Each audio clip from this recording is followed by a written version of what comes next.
Hello student, स्वागत है आप सभी का एक बार फिर से आपके अपने यूट्यूब चैनल साइंस एनालिसिस पर। तो स्टूडेंट, जैसा कि आप सभी जानते हो कि हम सामाजिक विज्ञान की तैयारी कर रहे थे 2023 बोर्ड एग्जाम के लिए। आज हम आपको क्लास 10 सामाजिक विज्ञान के मोस्ट इंपॉर्टेंट दो लघु उत्तरीय प्रश्नोत्तरों को कराने वाले हैं, जो आपके बोर्ड एग्जाम के लिए बहुत ज्यादा इंपॉर्टेंट है। इन प्रश्नों को आप जरूर से तैयार कर लेना आज की इस वीडियो में बताने वाले प्रश्नों को। तो देखिए, जैसा कि आप सभी जानते हैं कि हम आपके चैप्टर नंबर 1 यूरोप में राष्ट्रवाद का उदय चैप्टर के इंपॉर्टेंट क्वेश्चन आंसर्स को करा रहे थे, जिसमें हम आपके दीर्घ उत्तरीय प्रश्नोत्तरों को ऑलरेडी करा चुके थे। अगर आपने उन वीडियोस को नहीं देखा है तो आप हमारे चैनल पर विजिट करके उन वीडियोस को देख सकते हो। फिलहाल आज की इस वीडियो में दो मोस्ट इंपॉर्टेंट लघु उत्तरीय प्रश्नोत्तरों को हम आपको बताने वाले हैं, जो आपके बोर्ड एग्जाम के लिए वेरी वेरी मोस्ट इंपॉर्टेंट है। ठीक है, क्योंकि ऐसे प्रश्न जैसे मैं बताऊंगा ना, ऐसे ही प्रश्न आपके बोर्ड एग्जाम में पूछे जाते हैं। ठीक है, ये मेरे 5 साल का एक्सपीरियंस है। आइए दोस्तों, पहला क्वेश्चन हमारा है कि भाई, जो हमारे जितने भी प्रश्न रहते हैं ना, सब मोस्ट इंपॉर्टेंट होते हैं। तो भाई, पहला प्रश्न हमारा है कि 19वीं सदी में यूरोप में राष्ट्रवाद के उदय के लिए उत्तरदायी किन्हीं 4 कारणों का वर्णन कीजिए या फिर उल्लेख कीजिए। ठीक है, ये बहुत ज्यादा इंपॉर्टेंट प्रश्न है बोर्ड एग्जाम के लिए। ठीक है, तो देखिए इसका आंसर क्या है भाई। आंसर है कि 19वीं सदी में यूरोप में राष्ट्रवाद के विकास के लिए उत्तरदायी 4 कारण निम्नलिखित हैं। ठीक है, जैसा प्रश्न आपसे पूछेगा वैसा आंसर आप लोग दोगे, आपको अच्छे नंबर मिलेंगे। ठीक है, रटना कुछ नहीं, सब कुछ समझना है प्यारे बच्चों। 19वीं सदी में यूरोप में राष्ट्रवाद के विकास के लिए उत्तरदायी 4 कारण निम्नलिखित हैं। ठीक है, तो देखिए पहला हमारा कारण कौन सा है। तो प्यारे बच्चों, पहला हमारा जो कारण है फ्रांसीसी क्रांति का अभाव। ठीक है, ये आपका पहला कारण है जिसको आपको याद रखना है। ठीक है, इसमें अंदर जो कुछ लिखा जाएगा आपको वो सब कुछ इसमें लिखना होगा। और आपको मैं बता दूं, जो आपके लघु उत्तरीय प्रश्नोत्तर होते हैं वो बोर्ड परीक्षा में 3-3 नंबर के पूछे जाते हैं। ठीक है, तो ये मैंने आपको एक वीडियो में डिटेल से समझाया हुआ था, जब मैं आपको एक प्रॉपर वीडियो करा रहा था कि किस प्रकार से आपके बोर्ड एग्जाम में आपको तैयारी करनी है। तो वहां पर मैंने आपको सभी चीजों को जानकारी दी थी कि लघु उत्तरीय प्रश्नोत्तर किस नंबर के पूछे जाते हैं एंड दीर्घ उत्तरीय आपके बहुविकल्पी, इन सभी के बारे में हमने चर्चा की थी। तो फिलहाल मैं आपको बता देता हूं कि जो लघु उत्तरीय प्रश्नोत्तर हमारे आते हैं, यानी कि जो लघु उत्तरीय होते हैं, उनको हम लोग, उनके लिए हमको अगर कर देते तो 3 नंबर मिलते हैं। ठीक है, 3 मार्क्स। अगर हम बात करें बच्चों की लघु उत्तरीय प्रश्नोत्तर हमें कितने पन्ने के करने हैं, क्योंकि हम यहाँ पर वर्ड का तो यूज नहीं कर सकते, क्योंकि वर्ड में कोई गिनता नहीं है। लेकिन अगर आप पेजेस को देखोगे ना, तो आप लोग लघु उत्तरीय प्रश्नोत्तरों को 1.5 पन्ने में लिख सकते हो। ठीक है, मिनिमम। अगर इससे कम लिखोगे तो देखिए 1.5 पन्ने में कैसे लिखोगे, क्योंकि जो बोर्ड एग्जाम की कॉपी आती है वो बड़ी आती है। ठीक है, लेकिन फिर भी अगर आप 1.5 पन्ने में लिखोगे तो बहुत अच्छा रहेगा, वरना 1 पन्ने का तो आंसर जो आपका लघु उत्तरीय है सोशल साइंस का, उसको लिखना ही लिखना है आपको, तभी अच्छे नंबर मिलेंगे। 3 में 3 नंबर फुल। ठीक है, तो आपको 1 पन्ने का लिखना ही लिखना है। ठीक है, 1 पेज का लघु उत्तरीय प्रश्न। ठीक है, ये आपको चीजें याद रखनी है। ठीक है, अब देखिए हमारा जो पहला कारण है फ्रांसीसी क्रांति का अभाव, इसमें आपको लिखना है कि फ्रांसीसी क्रांति सन 1789 ईस्वी में हुई थी, जिसने विश्व भर में, भाई किसमें, विश्व भर में जनतंत्र का प्रसार किया था या फिर किया। पहला पॉइंट क्लियर हो गया बच्चों। यानी कि जो फ्रांसीसी क्रांति थी ना, ये आपकी किस सन में हुई थी, सन 1789 ईस्वी में हुई थी भाई। अब इस जो फ्रांसीसी क्रांति हुई थी ना, इसी ने पूरे विश्व भर में, पूरे यानी दुनिया में जनतंत्र का प्रसार किया था भाई। किसका प्रसार किया था भाई, जनतंत्र का प्रसार किया था। ठीक है, तो आइए नेक्स्ट पॉइंट हमारा है कि औद्योगिकीकरण एवं मध्य वर्ग का प्रभाव। दूसरा पॉइंट आपको क्या है, जो ये प्रक्रिया यानी कि जो औद्योगिकीकरण और मध्य वर्ग यानी कि जो बीच वाले लोग थे, यह जो प्रक्रियाएं थी, ठीक है, यूरोप के देश में सामाजिक समूहों का अस्तित्व में लाई। यानी कि जैसे कि आपकी औद्योगिक, जैसे कि आप लोग औद्योगिक में क्या क्या आता है आप लोग जान सकते हो। औद्योगिक में जितने भी हमारे कर्मचारी सेक्टर के लोग होते हैं, सभी उसमें काम करने वाले जितने भी कर्मचारी होते हैं, जिस कंपनी में वो कार्य करते हैं, वो औद्योगिकी में आ जाती हैं। ठीक है, तो ऐसी प्रक्रियाएं ही जो थी ना, वो देश आपके देश में नए अस्तित्व को लाई थी। ठीक है, नए सामाजिक समूहों को अस्तित्व में लाई थी। ठीक है, ये पॉइंट ये कहना चाह रहा है। अब देखिए कौन कौन सी वह प्रक्रियाएं थी जो औद्योगिकीकरण और मध्य वर्ग को अस्तित्व में लाई। तो भाई देखिए, औद्योगिकी जिसमें आपके मैंने आपको बताया, जिसमें कर्मचारी कार्य करते हैं, औद्योगिकी बहुत सारी औद्योगिकी होती हैं आपकी। दूसरा श्रमिक, आप लोग जानते हो किसानों को हम लोग श्रमिक कहते हैं। एंड तीसरा व्यवसायी। अब जैसे कोई भी व्यवसाय होता है ना, तो जैसे कि कोई आप लोग मार्केट खोल लेते हो तो उसको हम लोग व्यवसाय कहते हैं। आप लोग कोई बड़ी सी दुकान कर लेते हो उसको हम लोग व्यवसाय कहते हैं, ठीक है। अब देखिए सेवा क्षेत्र, यानी कि बहुत से लोग क्या होते हैं, सेवा के कार्य में जुड़ जाते हैं, तो वो सेवा क्षेत्र होता है। तो ऐसी जो चीजें थी वो औद्योगिकीकरण की जो चीजें थी वो नए समूहों को अस्तित्व में लाई थी भाई, ठीक है। और ये हमारा 19वीं सदी का दूसरा पॉइंट है, ठीक है। हाँ, तो नेक्स्ट पॉइंट हमारा है कि रूमानीवादी का प्रभाव, जो कि हमारा तीसरा पॉइंट है, ठीक है। तो रूमानीवादी का प्रभाव भाई क्या था, 18वीं सदी में यूरोप में रूमानी संस्कृति का प्रादुर्भाव था। मैंने की कहना मतलब था कि 18वीं सदी जो थी ना, उसमें यूरोप में रूमानी संस्कृति का प्रादुर्भाव था, जो समाज में एकलयात्मक, साहित्यिक व बुद्धिवादी तथा राष्ट्रवादी भावनाओं का मुख्य रूप में विकास करना चाहते थे। यानी कि जो 18वीं शताब्दी में यूरोप में जो रूमानी संस्कृति थी ना, आपकी जो रूमानी संस्कृति का जो प्रादुर्भाव था, कुछ भी हो सकता है, जैसे कि आपके यहाँ का कोई जैसे कोई भी चित्र फेमस चीज होती है ना, उसका आप लोग नाम रख देते हो, जो नाम पड़ जाता है, ठीक है।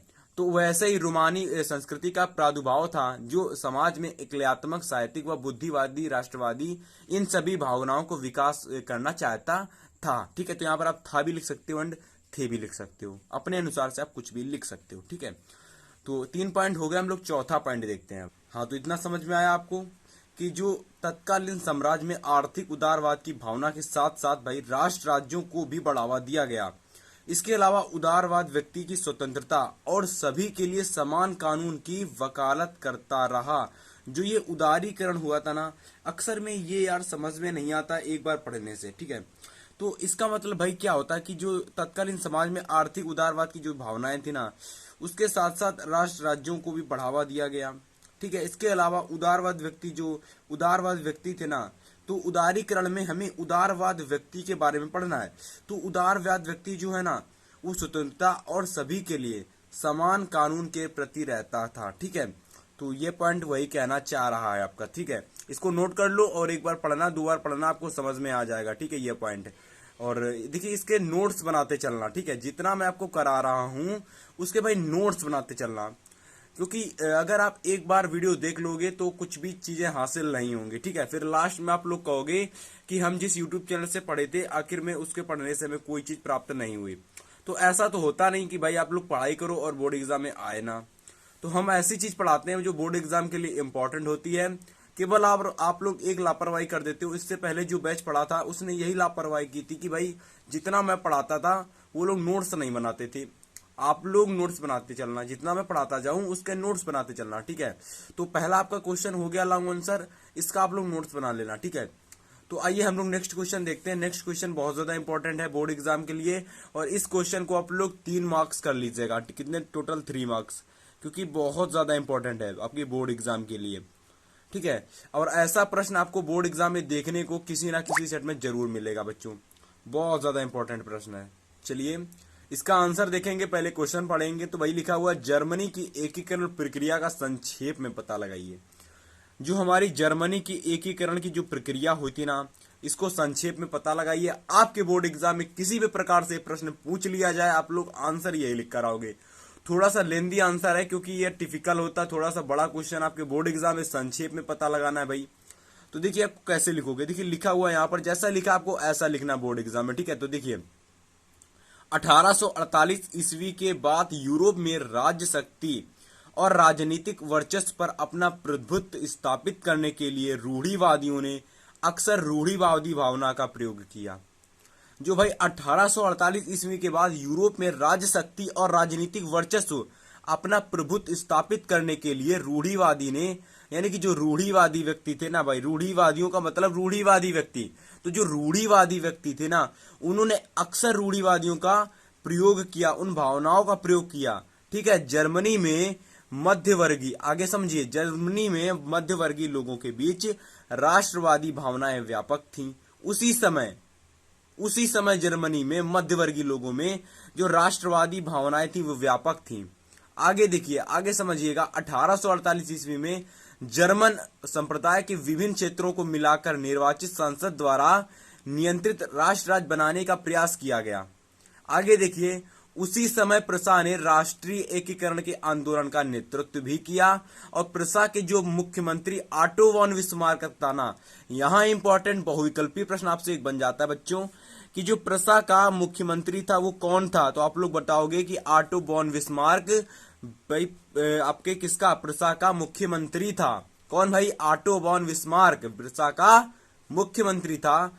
तो लिखा हुआ प्रसा के मुख्यमंत्री ऑटो वॉन बिस्मार्क को इस पूरी प्रक्रिया का जनक माना जाता है। जर्मनी के एकीकरण के समय बड़ी हुई घटनाएं, यानी जो हुई घटनाएं निम्नलिखित थीं। तो बहुत सारी घटनाएं जो निम्नलिखित थीं, 2 से 3 घटनाएं हैं जो निम्नलिखित थी, हमको पढ़ना है। लेकिन इससे पहले इसका स्क्रीनशॉट ले लो भाई, ले लिया ना। आगे देखिए, आगे इतने का स्क्रीनशॉट और ले लो भाई। चलिए ले लिया ना। तो भाई हम अब देखेंगे कि जो प्रमुख घटनाएं थी ना जर्मनी के एकीकरण की प्रक्रिया के समय, उनको समझ लेंगे तो पूरा आंसर कंप्लीट हो जाएगा। ठीक है, तो पहली आपकी जो प्रक्रिया थी बच्चों, इसके बाद नजर डालते हैं। तो पहली प्रक्रिया आपकी है कि ऑस्ट्रिया, डेनमार्क और फ्रांस के साथ 7 वर्षों तक लड़ा गया युद्ध प्रसा की जीत के साथ समाप्त हो गया। जो भाई हम लोग जो जर्मनी के एकीकरण की प्रक्रिया के समय ऑस्ट्रिया, डेनमार्क और फ्रांस के साथ जो 7 वर्षों तक युद्ध लड़ा गया था ना, अब ऐसा तो कोई युद्ध है नहीं कि भाई 5 से 6 दिनों में खत्म हो जाए। आप लोग देखोगे जो यूक्रेन के बीच और उस रसिया के बीच जंग हुई थी ना, कब तक चली भाई, 1 से 2 लगभग चली तो, लेकिन इस समय थोड़े से रुझान कम आ रहे हैं लड़ाई के। लेकिन जो ये लड़ाई चली थी भाई 7 वर्षों तक चली थी, लंबी लड़ाई थी। और किसके साथ चली भाई, आपके ऑस्ट्रिया, डेनमार्क और फ्रांस के साथ 7 वर्षों तक लड़ी गई। और इस जब ये युद्ध हुआ तो युद्ध में जीत भी हुई, और जीत के साथ साथ भाई क्या हुआ, वहां की जो एकीकरण प्रक्रिया थी ना, जर्मनी के एकीकरण की प्रक्रिया थी, वो पूरी हो गई थी। कहने का मतलब ये है भाई कि ऑस्ट्रिया, डेनमार्क और फ्रांस के साथ 7 वर्षों तक जो युद्ध लड़ा गया, और जब लड़ाया गया तो युद्ध में जीत हुई जर्मनी की, और उसी समय जर्मनी के एकीकरण की प्रक्रिया भी पूरी हो गई। तो मतलब सब कुछ जर्मनी के लिए अच्छा हुआ, सब कुछ जर्मनी के हित में हो गया। ठीक है, समझो अगला पॉइंट, जर्मनी में मुद्रा, बैंकिंग, कानूनी और न्यायिक प्रणाली के आधुनिकीकरण पर नए राज्यों ने बल दिया। मतलब समझे नहीं, कुछ नहीं समझ में आया सर। तो कहने का मतलब यह है बच्चों कि जर्मनी मुद्रा, बैंकिंग, जो आपके जर्मनी में मुद्रा, बैंकिंग, कानूनी और न्यायिक प्रणाली के आधुनिकीकरण पर नए राज्य बनाए गए।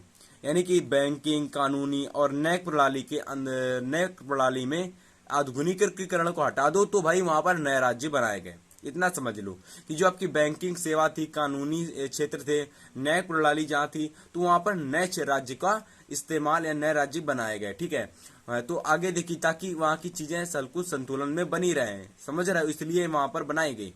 क्योंकि अगर आप समझिएगा, जहां पर आप लोगों के यहाँ कोई पुलिस थाना बना हुआ है और उस पुलिस थाने के पास कोई भी राज्य नहीं है, कोई भी गांव नहीं है, तो भाई वहां के लोग कौन उन पुलिस थानों पर कंप्लेन करने आएगा? आप करने जाओगे क्या? आप करने जाओगे कानपुर से, आप करने जाओगे इलाहाबाद से, आप करने जाओगे मेरठ से? नहीं ना। तो भाई वहां पर राज्य होना चाहिए ताकि कोई भी चीजें हुए तो वहां पर के पुलिस वाले ध्यान दे। बातें समझ में आई? आगे देखिए नेक्स्ट पॉइंट, 18 जनवरी सन 1871 ईस्वी को जर्मन के सभी शासकों, मंत्रियों, प्रतिनिधियों के बीच वर्साय के महल में बैठक हुई जिसका अध्यक्ष काइजर विलियम प्रथम था। पॉइंट समझ में आया तो वीडियो को लाइक कर देना, चैनल को सब्सक्राइब कर देना ताकि आने वाली वीडियोस की नोटिफिकेशन बच्चों आप तक मिलती रहे। इसका मतलब ये है बच्चों कि हमारे चैनल पर भाई सभी सब्जेक्ट की तैयारी कराई जाएगी। डोंट वरी, आपको कोई दिक्कत नहीं करनी है, पूरी प्रिपरेशन हम लोग कराएंगे। जुड़ कर रहना, आप लोग जुड़ कर रहना भाई। सब्सक्राइब कर लिया ना? ओके, तो आपको लास्ट पॉइंट समझ में आया? देखिए थोड़ा सा ही बोलना होता है ताकि आप लोग मोटिवेट रहो, चैनल को सब्सक्राइब करते रहो क्योंकि ये बिल्कुल फ्री होता है सब्सक्राइब करना, और आप सब्सक्राइब करोगे तो आपकी प्रिपरेशन अच्छे से होगी। ठीक है, 18 जनवरी सन 1871 ईस्वी को जर्मन के सभी शासकों, प्रतिनिधियों व मंत्रियों के बीच भाई ये जो कुछ हुआ ना, ये वर्साय के महल में हुआ था, एक बैठक जो हुई थी भाई। ठीक है, और इसका जो आपका जो अध्यक्ष था ना, वो आपका काइजर विलियम प्रथम था। ठीक है, तो अगर आपसे पूछा जाए कि जर्मनी के वर्साय में हुई बैठक में जो अध्यक्ष था वो कौन था भाई, तो आप लोग बताओगे सिंपल सा आंसर हमारा काइजर विलियम प्रथम। बातें समझ में आई होंगी तो वीडियो को कर देना लाइक, वीडियो को कर देना लाइक, चैनल को कर देना सब्सक्राइब और अपने फ्रेंड्स के साथ इस वीडियो को कर देना शेयर। ठीक है, 3 काम करना है आपको। और इस वीडियो में जितने मैंने क्वेश्चन बताए सभी मोस्ट इंपॉर्टेंट है आपके बोर्ड एग्जाम के लिए, इन्हें जरूर से तैयार कर लेना यार। ठीक है, हम लोग मिलेंगे आपसे नेक्स्ट वीडियो में।